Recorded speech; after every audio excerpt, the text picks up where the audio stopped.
people that are inherently more likely to make bad decisions think they're experts on everything. Mm-hmm. To your point, what did you say? You have a habit of going to people that know more about something than you in an industry that you don't have any experience in to gain the knowledge, so that you can make an informed decision with expert knowledge on the table. Mm-hmm. That strategy specifically is why you make the money and why you're going to do really well. And continue to do well. And 95% of the people that watch this podcast are not like that. So this is your moment, okay?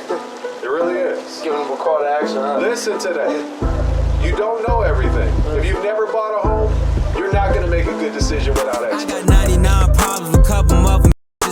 Man, worry is snitches, how to get mad riches. Because there's more in the sea, and I got plenty of fishes that wanna be my missus, and some settle for mistress. I got dough like a bakery and hoes that don't stay with me. Plus a short fuse, better watch what you say to me. I'd rather have peace, but I ain't with all the bluffing. Niggas talking, that's the end of discussion.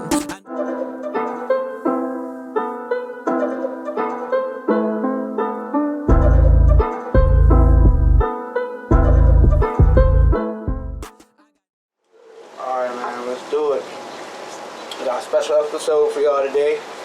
Back on Mac Talk. Marco Balarezo Bachmann, Eddie Jackson. Taylor. Back after episode 1. He said he couldn't stay away, man. He needed another one. So he died. But yeah, you got some trouble. You were like, hey man, this is too calm around here. Goodness gracious, man. But yeah, we got a good one there. We got a good one, man. This was really special because like got my man Marco here. Not only is my man I grew up with, but it's also, you know, one of my past clients at the same time, so that's always cool. So we're gonna talk about that. We're gonna talk about crypto. We're gonna talk about finance, home ownership. That's why I got my mortgage guy here. We're gonna get into all that, so it should be a good one. So make sure y'all like, subscribe for the YouTube algorithm. Or not, you know, I'm not here to tell you what to do. I'm here to tell you what to do. Like that one? What it do. What it do. I'm working on my intro. Let's do it, man. Let's do it. So where do we begin, man? So how did we get to here, right? Because we talk about crypto, we talk about home ownership. Like when I think about crypto, I just think of us in 2017 being in that English class, and you telling me about Bitcoin. I'm like, what the hell is he talking about? Telling me like, yo, buy Bitcoin. I'm like, yo, what are you talking about? So how does that happen, man? Let's get into that. How does that happen? I mean, shoot, when I started investing, it was like 2016. Okay. December 2016, Bitcoin was about like $600, if I remember correctly. But I knew about it back in 2014.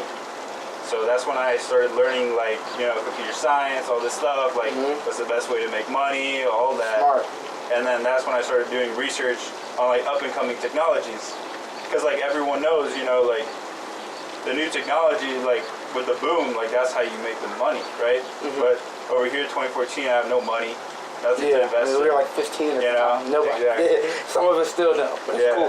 So I started doing, I started mowing lawns in my neighborhood, local neighborhood, making like $20, $50, sometimes even $100 a week in the summers. You know, saving up. You know, in the winters I would do like, I would like shovel snow. Yeah, like clean cars. Like anything. Anything for some money. And 2017, I feel like I saved enough to start investing a lot more. So 2016, I bought my first Ethereum. It was like $5. I was gonna say probably like $5, $10 back then. Now look at it, close to 1,000. I mean, it dropped now under 1,000. Yeah, but it reached like it got up to like 4,500. Yeah, exactly. But that's how it all started, man. Just investing just like little bits of money, like whenever I got some extra cash, you know, like I'd be, like I said, just hustling every day. Every time I can make, you know, $15, $20, you know, like living at home, like that's so much money, you know. Absolutely. What compelled you to do that? So being that young. What put the vision in your head? Where you're like, I'm not gonna waste my time. I'm gonna work on my future at a young age, because most people at that age are not working on the future. So that's a good question because, you know, the way that I was raised, it was always a hustle mentality.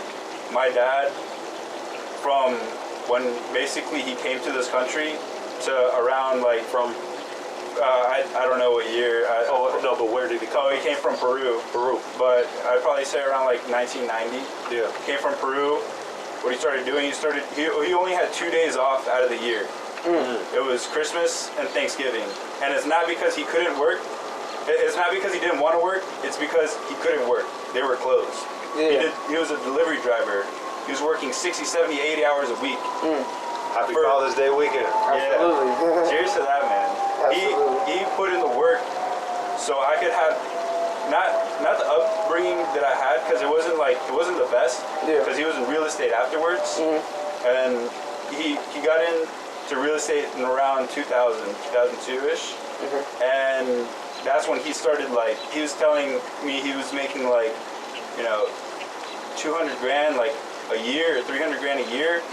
Immigrant, no college education. In the early 2000s, that's a lot. Yeah. Yeah, That's especially a lot. in the early 2000s, that's Yeah. a lot. Yeah. You know, and that's how he started off. 2008, you know, when stuff started getting rough. Yeah. But that's when I realized, around like when I was 14 or 15 years old, Yeah. you know, just like having chats with my dad, like, you know, how'd you do this? Like, what made you do that? Yeah, you want to why?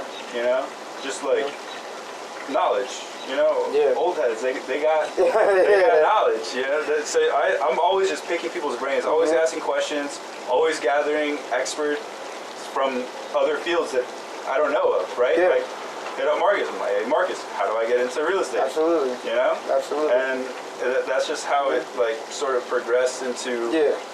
me just always asking questions. How do I find the next boom, right?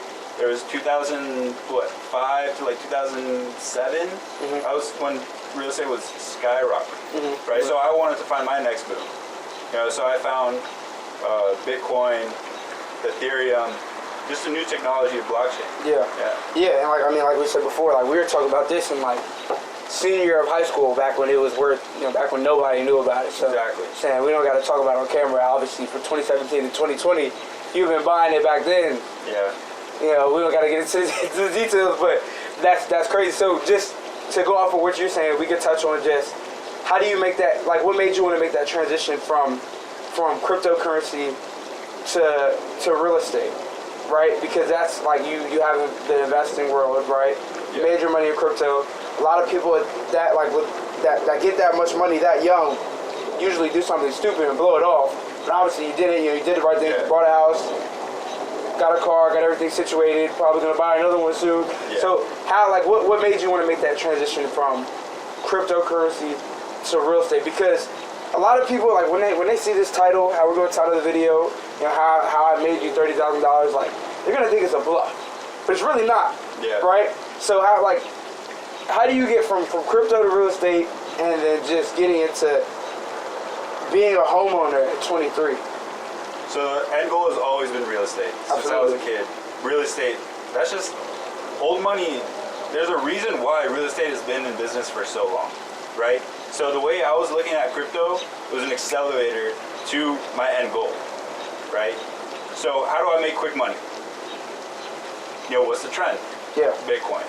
Bitcoin went from $700 to $6,400 last year, you know? Yeah.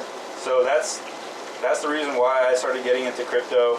You know, I luckily am not in the mentality of like, oh, it'll always keep going up. You know, because it never always keeps going up. Yeah. So the goal is to get into Section 8 properties, to rent that out at a solid income, you know, making a solid net income of, you know, $200 to $300 per property. Yeah. Able to scale that up.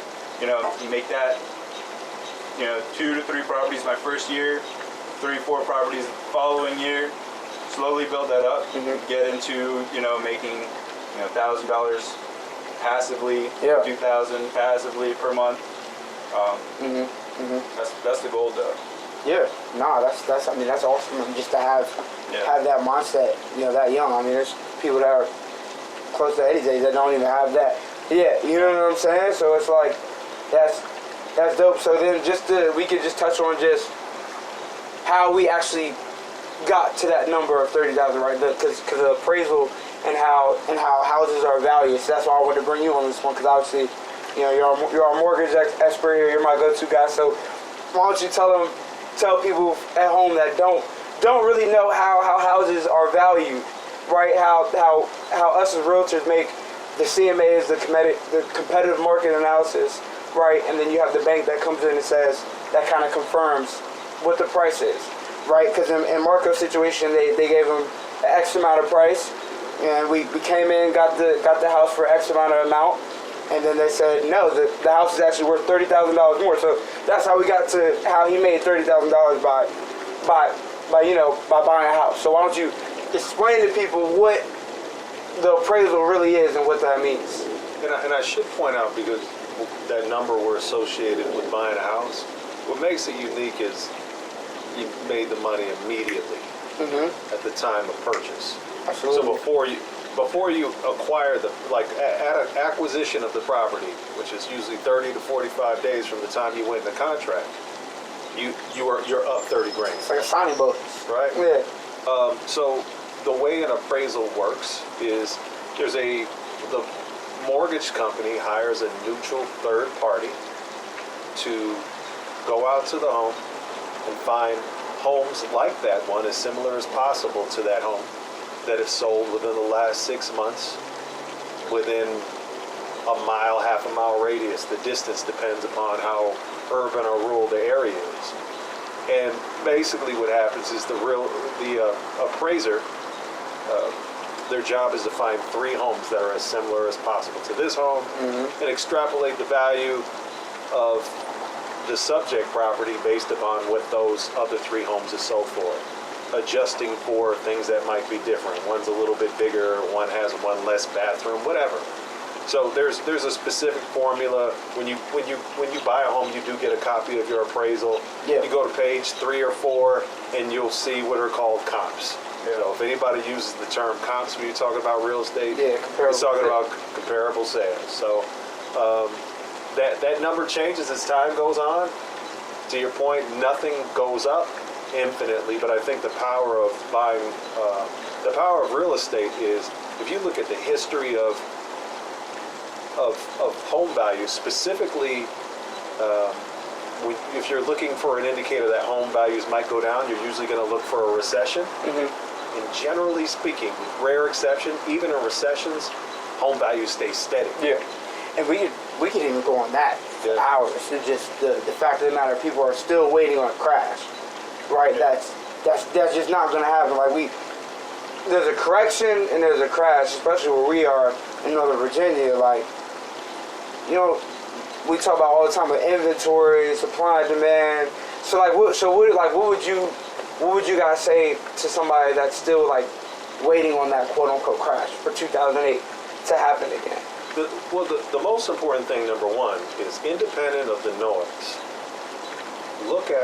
Evaluate home ownership for yourself, remembering that there are 3 ways, primarily, that wealth is built through home ownership.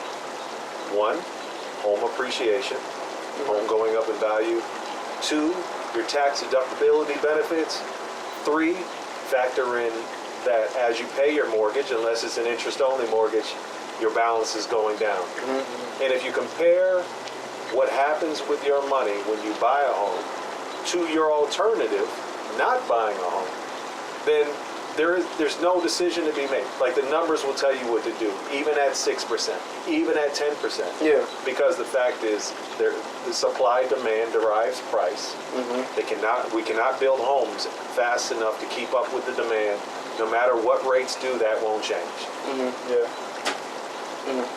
So did you want to kind of like touch on that? So like, with your situation, when is really like the right way to, or not the right way, but the right time to buy a house? You know what I mean? Like, I get asked that question all the time. Like, when should we buy? When should we buy? And like, my answer always is consistently like, well, if you're planning to be in the area for particularly a long time, there's really no right or wrong time to begin purchasing a home and getting equity into something, right? If you're living here. I feel like everyone does have a time though, right? So for me, I hit you up almost a year before. Yeah. In around April. I also wanted to buy then, but the thing is, my timeline wasn't based off of my needs. Yeah. My timeline was based off of, my goal for right now to the properties that I enter are to house hack, right? So I'm gonna have people living with me, roommates, as I live in that house myself. Yeah. Right? So at that time, I had roommates lined up, but it just wasn't the right time for them or for me to close at that time, right?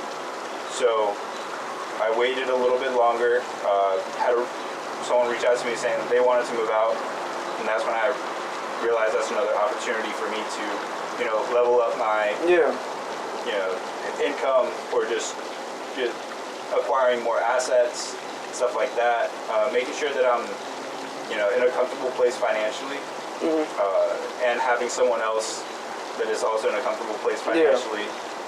And that was my right time, right? Not because I'm going to be living here for a long time, not because, I'm going to immediately flip it, make a quick buck. That makes sense. Or because I could have sold it right then and there. Absolutely.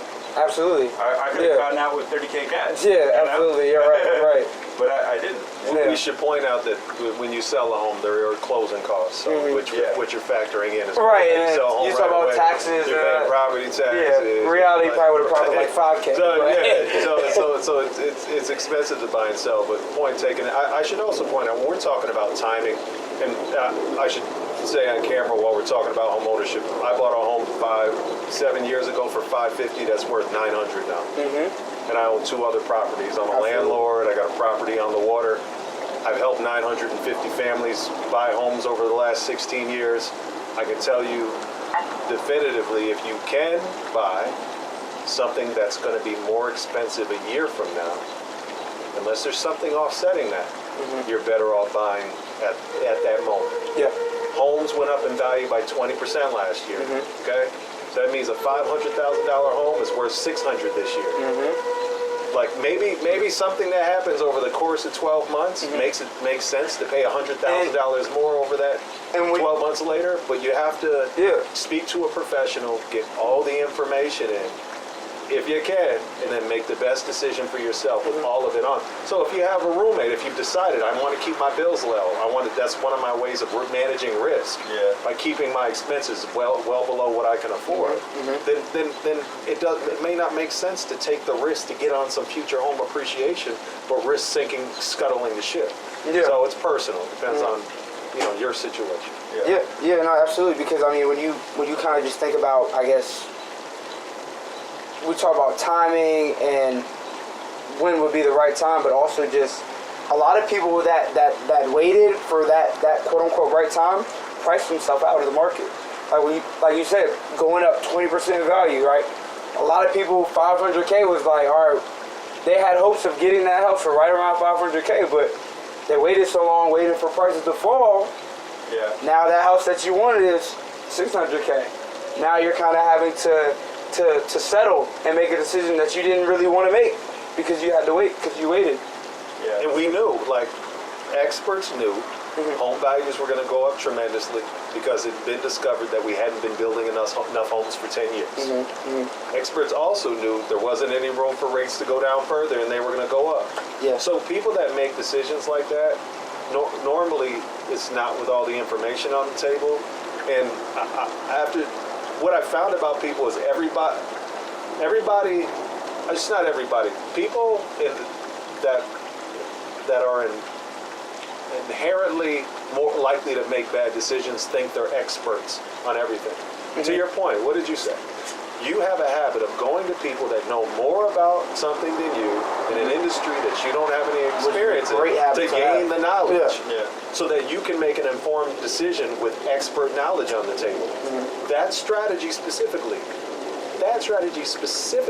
is why you make the money and why you're going to do really well. And continue to do well. And 95% of the people that watch this podcast are not like that. So this is your moment, okay? It really is. Giving them a call to action. Listen to that.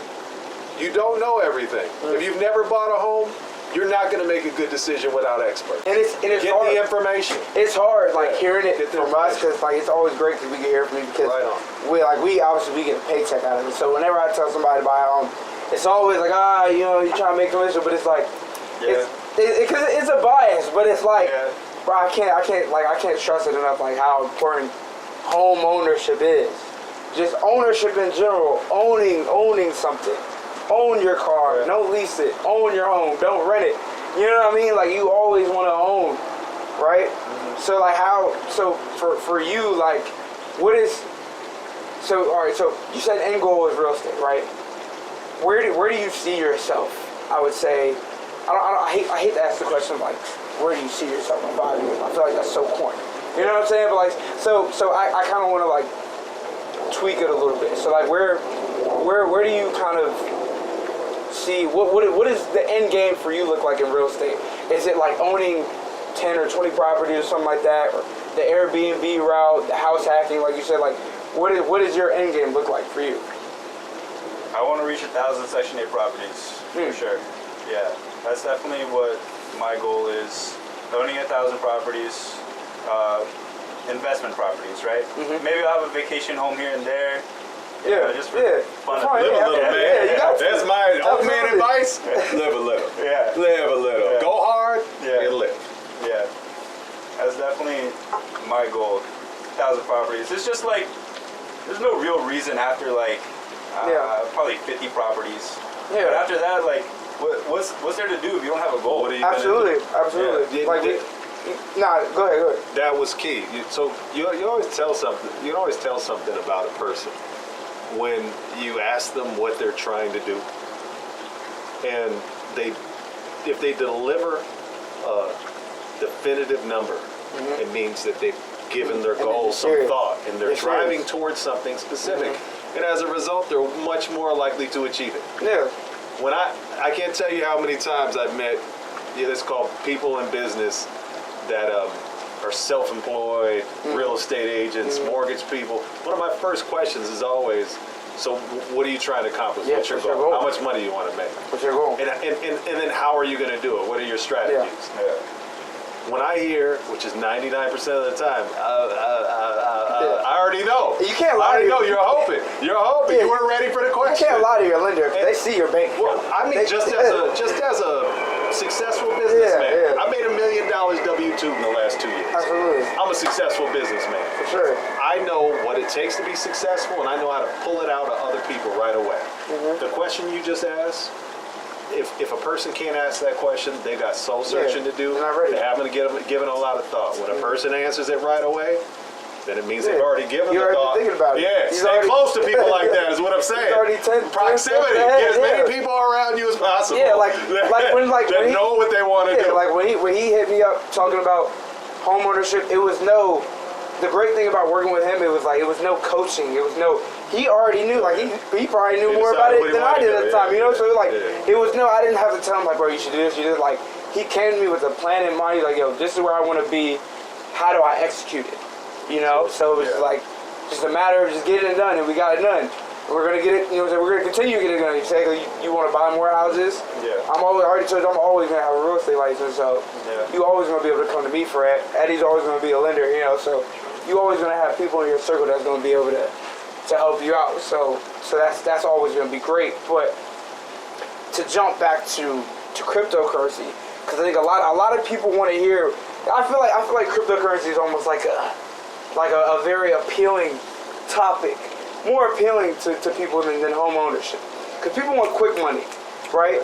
You know, you buy a house, yeah, that's cool, but everybody wants, like you said, they want quick money. So like, where do you see the future of cryptocurrency, right? Because I mean, with Ethereum is kind of like flirting in the area of like, I kind of want to jump back, because I started buying, like, right, I mean, we talked about it, I bought a little bit back in, when it was like November of like 2020, it was like 200. Yeah. Rode all the way up to like $4 grand, cashed out. You know, I had to pay a ton of money in taxes, but it is what it is.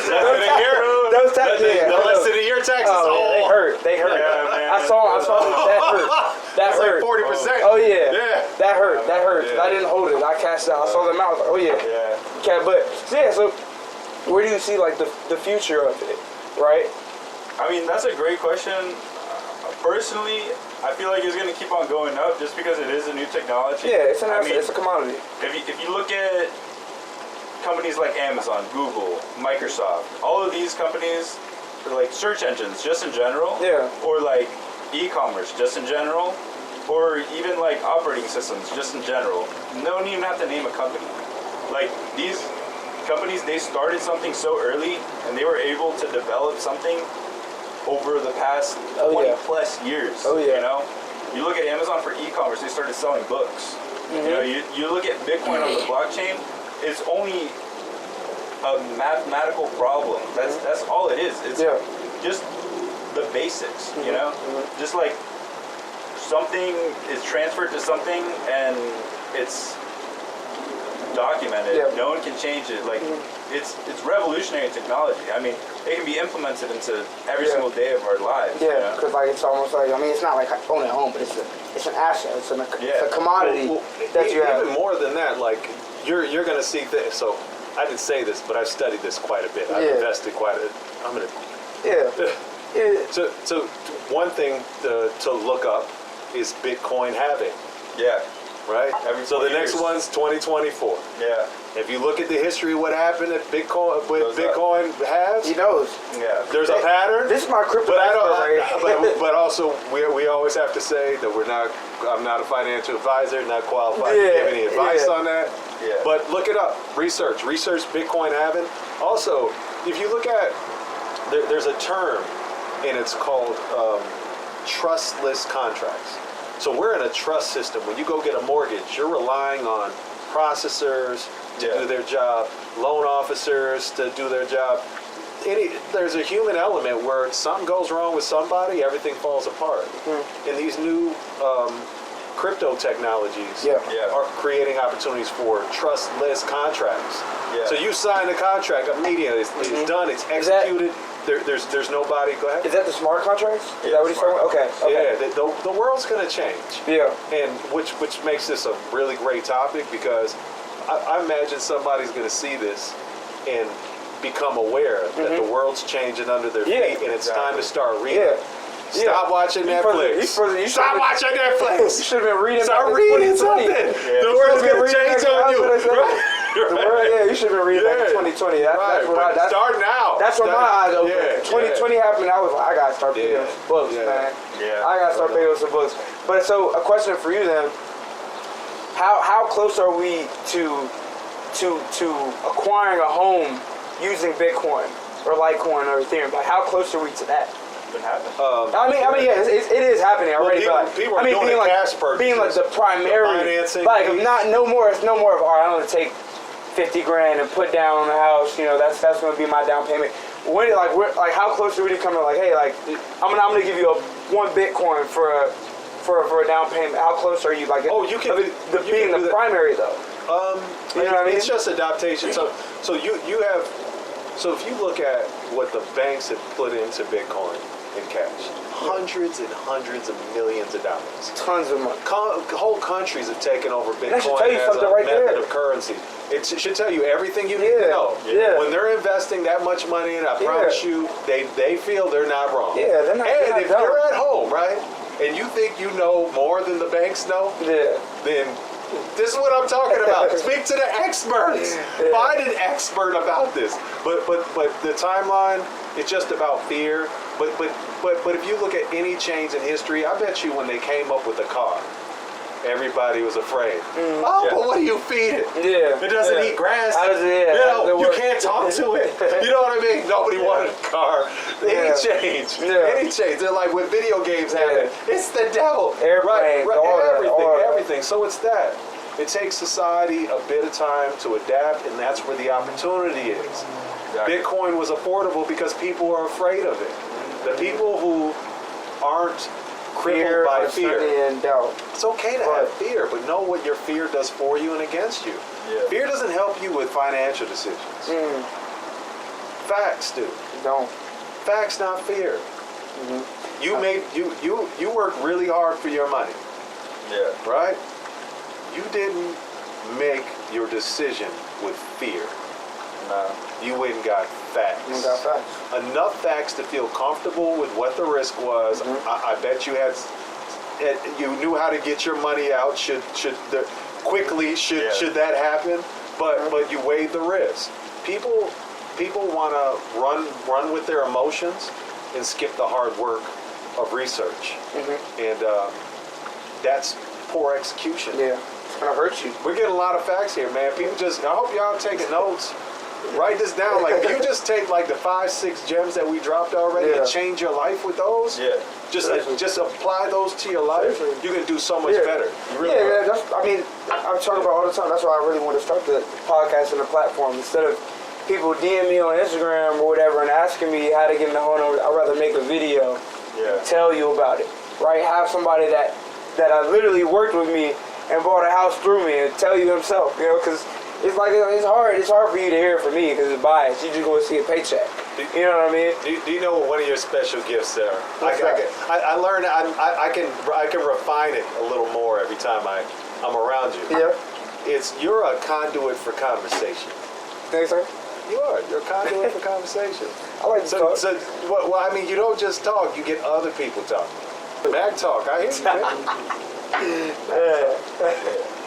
Man. But yeah, that's a lot. That's a lot of information. So so what about like just new coins? Cause like you have altcoins, like they come all the time. So like, was Ethereum considered an altcoin? Well, every coin that's not Bitcoin. That is okay. You're right. Yeah. Yeah, but I wouldn't even call like Ethereum altcoin because it seems like it's like the number 2 now. Yeah. You know what I mean? So like when I think of altcoins, I kind of think of like Dogecoin. Dogecoin. Shitcoin. Based on nothing. What was the other one? Polka dot. I think of coins like that. So like, what about the future of those? Because those like you have the one. What was it? Shitoki. The one like people had put in like I forgot what was it called. They were putting in tons of money. Like it's almost like a lottery. Like random altcoins just spike up randomly for whatever reason. And there was one called like Satoshi. That's what it was. No, Shiba. I think. Or Shiba. Shiba Inu. Shiba Inu. That's what it was. You could make a market. You could literally go online and pay somebody $100 to make a Marcus Mack coin. It's that simple. Right. They have it done in a day. So I already got the podcast. Mack coin. That rush. Hey, don't let me get started. Akon has the Akon coin in Africa. Akon is genius. Akon is genius. Who knew? That man, what he does with business. Who knew? When he was singing Locked Up that he was that smart. You just wouldn't expect somebody that smart to be performing for you. Don't let that music shit fool you. It's a lot of dummies out there, but there's a lot of music. It's a lot of geniuses out there. Stevie Wonder's a genius. Prince was a genius, huh? Oh yeah. Waka Flocka too. Yeah. Smart. It was a joke because of his music, but like, no, he said it like on a podcast one time. He's like, like I knew my music wasn't good. I just did it for the money. Now he's in like real estate. Genius, bro. Yeah, he's good. Genius. People eat that shit up all the time. Yeah. Eat that all the time. If somebody rises to the top in any situation, there's something about them that makes an outlier. Like chance will get you the lotto, like as we spoke to earlier. Chance will have you win the lotto, but you won't stay on top. You could be on top for like 3 months or 6 months. When you see somebody having sustained success, then you can look for the thing that makes them special because it's there. Yeah. It's not chance. Mm-hmm. And that's why people that realize that get to work. Right? Yeah. When they realize it's never chance. Mm-hmm. It's you have a supercomputer between your ears. Everybody does. Mm-hmm. Yeah. Do you put yours to work? Can you point yours? Do you point yours? How often? And 98% of people do not acknowledge they have it. Mm-hmm. And they certainly don't point it because they don't acknowledge it. So let's encourage everybody on this Mac Talk episode. Use your supercomputer. Use it. We want to see everybody get the paper. Leave it out, man. Hey, look, I hope everybody learns something from this one. You had to walk away with something after this one. Cryptocurrency, home ownership, appraisal, all that, man. Come on. You lost it. Always being like money motivated. Yeah, absolutely. Absolutely. Absolutely. And why not? For those of y'all that think that's bad, because there's going to be some, right? Maybe not that would join Mac Talk. I take that back. It may be 100% of people that are money motivated. Just because you got a little hustler in you. If you didn't, I'll try. If they don't like that, they wouldn't be here. Absolutely. But for those of your friends, for your friends that don't think money's cool, you've been duped. All right? I'm serious. Rich people want you to not want money. Because they want you to work. Yeah. And stay working until you're 65. Exactly. And then take yourself somewhere to figure it out. Yeah. That's what you get when you think money's evil. Right? Man, Money will bring out who you are. If you're evil and you have lots of money, then you'll do evil things. all right, look, that's all y'all get for free, man. Right on. Yeah, you want more than that? Call us out. We'll be You here. have to pay for the rest, man. You have to pay for the rest. We don't want